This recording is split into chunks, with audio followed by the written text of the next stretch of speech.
on est sur un autre sujet. On est sur les pommes de terre. Donc sorti en octobre, tiens, voilà, c'est encore plus récent. Octobre 2024, hein, c'est vraiment tout récent. La consommation de pommes de terre et le risque de diabète de type 2. Et on est sur une cohorte prospective, je vous dirais c'est quoi la cohorte prospective juste après. Mais voilà, on est sur cette étude. Donc, on va parler pommes de terre. Je pense que peut-être que certains se reconnaissent dans la pomme de terre et en mangent régulièrement. Et on va parler de la manière dont on cuisine la pomme de terre. C'est peut-être pas trop nouveau ce que je vais vous dire, mais c'est quand même intéressant de le mettre en avant, surtout que c'est quelque chose comme je vous le dis, qui est sorti en octobre, là, qui est sorti durant le mois. Donc c'est quelque chose que j'ai lu, qui m'a intrigué, qui m'a intéressé, et je vous le partage ce soir. Donc consommation de pommes de terre et risque de diabète de type 2. Qu'est-ce qui a été étudié? L'association entre la consommation de pommes de terre et le risque de développer un diabète de type 2, c'est dans le titre. Donc, est-ce qu'il y a une association justement? Et quel type de pommes de terre, ou plutôt quel type de cuisson? Vous allez voir que c'est la cuisson en fait qui fait la différence. Donc, ils ont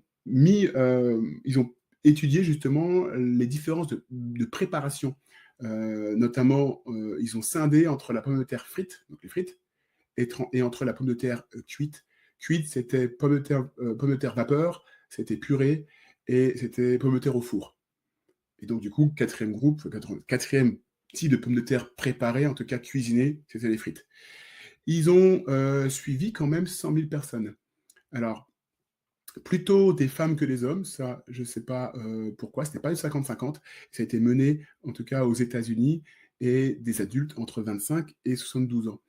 Et ce qu'ils ont fait, c'est qu'ils ont fait une analyse sur. Il y avait en tout 7 études qui regroupaient du coup 105 000 personnes, et ces 7 études de cohorte prospective, ça veut dire quoi? Ça veut dire qu'ils ont suivi les personnes. Donc c'est ça, là, quand on vous parle de cohorte prospective, on démarre un temps précis, puis on suit les personnes, on regarde ce qu'ils mangent, comment ils s'alimentent, et puis on regarde comment apparaît une maladie ou une autre. Et on fait des stats, on va dire. Donc là, il y avait des questionnaires de fréquence alimentaire qui leur étaient donnés à ces 100 000 patients. Et puis, on regardait les apports caloriques, la consommation de viande rouge. Et puis, on regardait bien sûr l'activité physique. Bref, ils analysaient plusieurs choses. Et ce qu'ils ont réussi à mettre en évidence, c'est la chose suivante. C'est que il n'y avait aucune différence, aucune association, pardon, entre l'apparition du diabète de type 2 et la consommation totale de pommes de terre. Aucune différence entre l'apparition d'un diabète de type 2 et des pommes de terre cuites.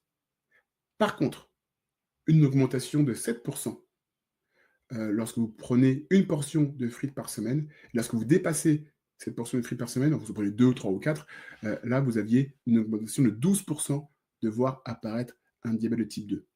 Donc vous voyez, là, on est vraiment sur quelque chose peut-être que vous connaissez, quoique on entend aussi parler que la pomme de terre, il faudrait la mettre de côté totalement. Ça, vous avez sûrement dû entendre parler. C'est peut-être pour ça aussi que j'ai sélectionné cette étude, pour justement essayer de regarder ça d'une autre manière. Donc clairement, la manière de vous préparer vos aliments a une importance. Alors déjà, ça paraît évident que les frites, ça va être plus toxique, parce que justement, on a aussi un mode de cuisson qui est différent. Et on le fait généralement avec des huiles qui ne sont pas non plus très saines, notamment les graisses trans. Si vous allez dans des fast-food, vous n'avez pas des huiles végétales, vous avez des mélanges des fois de graisses trans, c'est de la graisse, c'est des huiles solides généralement, et qui ont des acides gras saturés. Et généralement, voilà, vous n'êtes pas sur quelque chose de très sain.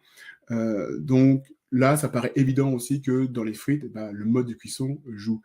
Une autre chose que je voulais vous dire, par rapport aux pommes de terre, c'est justement la réaction de Maillard. Ah, ça, c'est super intéressant, parce que si vous allez voir Philippe Etchebest ou un autre grand chef, il vous dira justement: ah, je cherche la coloration, je cherche la réaction de Maillard. C'est une réaction de Maillard, vous pourrez regarder sur Internet, c'est quelque chose justement qui est cherché par les cuisiniers parce que ça amène du goût.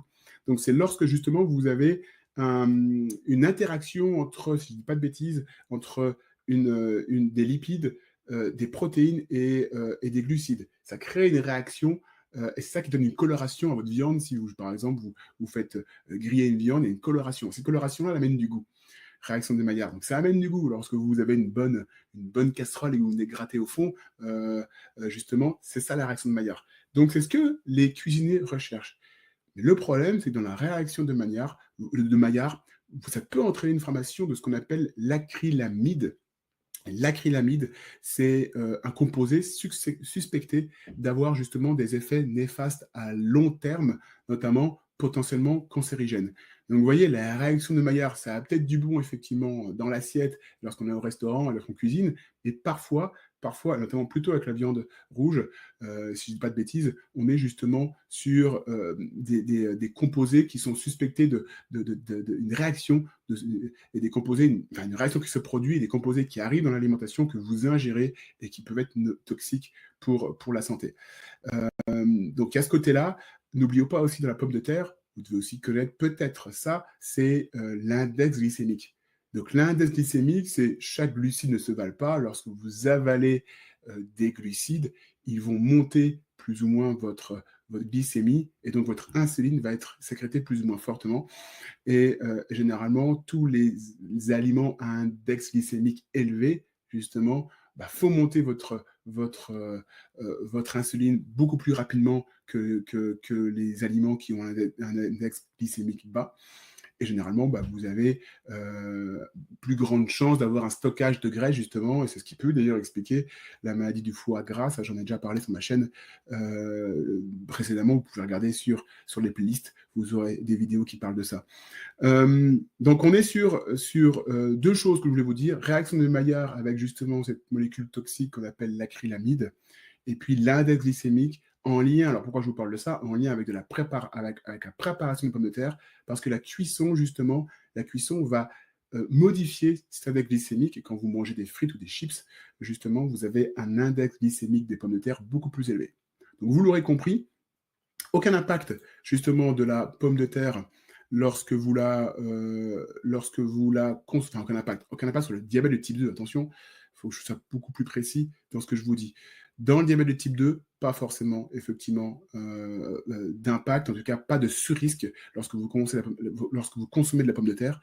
Par contre, effectivement, un risque lorsque vous consommez des frites, un risque de voir ce diabète se développer, en tout cas un sur-risque qui est significatif.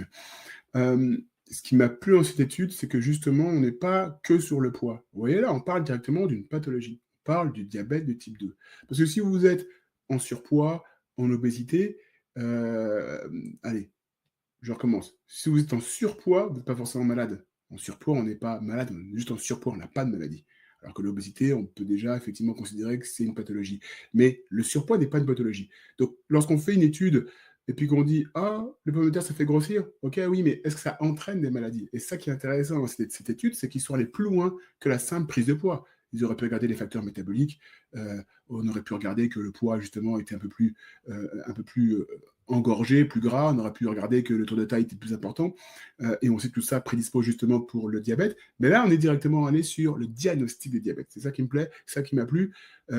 Donc, on est directement allé sur, justement, ce diagnostic de diabète qui entraîne des complications métaboliques, infarctus, rétinopathie, donc le problème des yeux, néphropathie, les problèmes de reins, bref, c'est ce que le diabète peut entraîner lorsqu'il est mal équilibré. Donc vous voyez, j'ai trouvé ça intéressant de pouvoir mettre justement en relation, la consommation de pommes de terre et le type de cuisson avec une pathologie métabolique, et non pas justement seulement avec la prise de poids. Très souvent, on voit ce genre d'études, plutôt avec la prise de poids. Donc ça, c'est ce qui m'a interpellé, c'est ce qui m'a alerté, et c'est de ça que je voulais vous parler ce soir.